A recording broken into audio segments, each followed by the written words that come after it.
what a brilliant young man. Yes. Njengaso lesibhedlela. Yabo.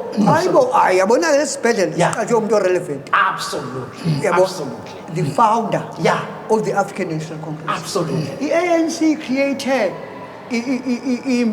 a podium, the mindset, the oldest liberation movement in Africa.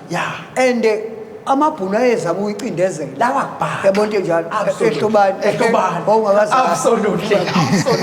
absolutely uPixley kaSem ihamba kanje into yakhe yes ube sendlunkulu yakwaZulu yabo eganwe uPixley okay right uPixley uHarriet okay uHarriet uzalo uDinuzulu awuzwa yabo ngesikhathi kunama neyinkinga lapha endlunkulu he was there okay ebanikeza the legal opinion. Oh yes. Lainanda. Yeah.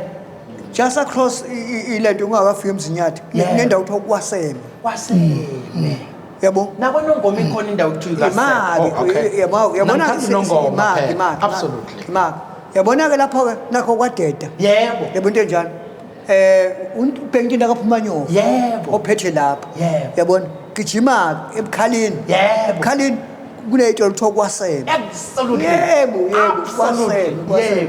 No, into esiyithandayo siyifundile kusena yabona ukuthi uyi-entrepreneur uthenga amaplaza okay uSeme yabo eDagakral yes eMpumalanga yes municipality kuthiwa Seme local municipality okay wayethenga amaplaza khona absolutely uSeme was very generous yabo ephana umuntu ophanayo uSeme uPixley uqobolo wakhe yabo embangweni amadodana kaDinuzulu was a middleman okay yabo uSeme ummeli wesibili eSouth Africa yamabhunu kuba ne legal practice oqala mangena kwaba uyena